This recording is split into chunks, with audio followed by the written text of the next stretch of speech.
I'm glad that our Honorable Prime Minister has addressed the fact that demographic.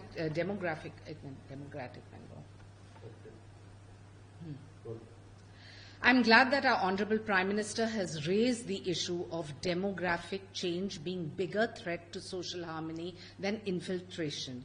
The Rashtriya Swayamsevak Sangh has always worked for national unity, unity in diversity, as the soul of Bharat. And there have been certain segments that have fueled caste equations, language, regionalism, extremism. But if we look at our nation as a whole, social equality clearly means establishing social justice by giving priority to the underprivileged. But at the same time, if we really look at what is our direct threat right now, it is that of infiltration and demographic change. When I say demographic change, it clearly means that there are certain people who have talked about disputes over caste, language, external forces, but we must overcome that by ensuring that we have a larger Hindu population in our country to combat any kind of threat, be it infiltration or our own internal coexistences. आज के दिन में सबसे बड़ा challenge है demographic change.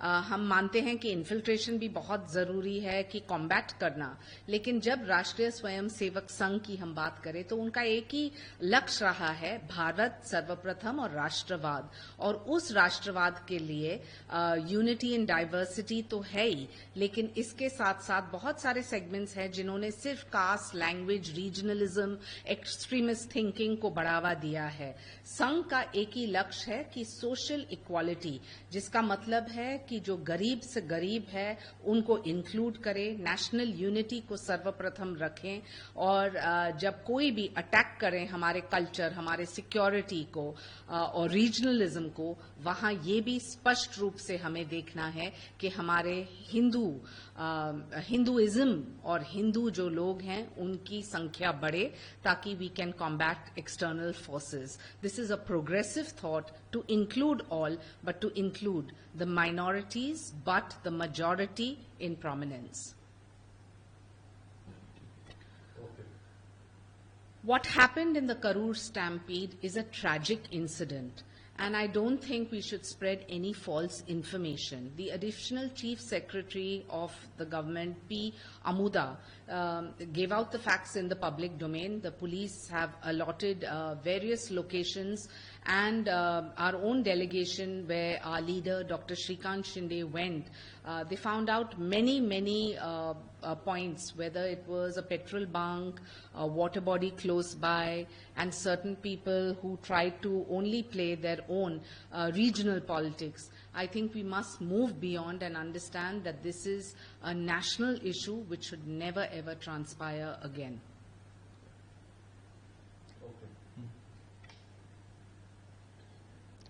Karur में जो हुआ बहुत ही दुखद है, और एक इन्वेस्टिगेशन के साथ साथ एनडीए का जो डेलीगेशन गया था, वहां हमारे नेता डॉक्टर श्रीकांत शिंदे मौजूद थे, और हर इशू पे राजनीति करना बेमतलब है। हमें ये इंसिडेंट से सीख लेना है कि आइंदा कहीं भी कोई क्रशिंग और स्टैम्पीड न हो। तो जो लोग राजनीति कर रहे हैं उनको पता है कि वो क्यों कर रहे हैं, लेकिन किसी का भी हाथ इसके पीछे हो, ये तहकीकात के बाद ये रिपोर्ट में जरूर आएगा पब्लिक डोमेन में। रेडी?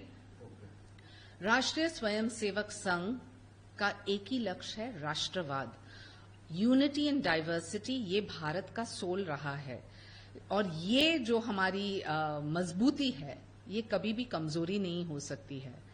सोशल हार्मनी की हम बात करें तो आज सबसे बड़ा चैलेंज है इन्फिल्ट्रेटर्स, लेकिन इसके साथ साथ जो प्रधानमंत्री ने बात की है डेमोग्राफिक शिफ्ट के बारे में, हमें इसके ऊपर जरूर इंट्रोस्पेक्शन करना चाहिए, क्योंकि ये क्वेश्चन भारत के इंटरनल सिक्योरिटी और भविष्य के लिए बहुत ही जरूरी है।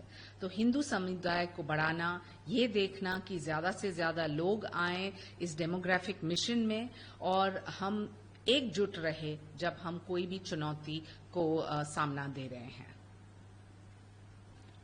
ये मैंने पढ़ लिया था। आरबीआई के गवर्नर संजय मल्होत्रा ने कहा है कि ये ऑनगोइंग टैरिफ और ट्रेड पॉलिसी में बहुत सारे अनसर्टनिटीज हैं और जितना हम ये खींचें जियोपॉलिटिकल टेंशंस, उसमें सबको आपत्ति हो सकती है, खासतौर से इंटरनेशनल फाइनेंशियल मार्केट्स को। भारत की विशेषता है कि जब आदरणीय प्रधानमंत्री जी बोलते हैं मेक इन इंडिया, ये मेक इन इंडिया का कंजम्पशन भी इंडियंस ही कर रहे हैं और भारत के पास इतने सारे प्रावधान है कि भविष्य में हम एक्सपोर्ट कर सकते हैं अन्य देशों को भी। जब आप देखेंगे कि बहुत सारे फैक्टर्स हैं जैसे ग्रोथ इंक्लूडिंग स्ट्रक्चरल रिफॉर्म्स, जहां प्रधानमंत्री ने 15 अगस्त को जीएसटी को स्ट्रीमलाइन किया, वहां ऑफसेट्स मिले हैं कितने सारे इंडस्ट्रीज को, तो ये सभी फैक्टर्स को देखते हुए भारत एक विकसित भारत और एक आत्मनिर्भर भारत की तरफ जा ही रहा है।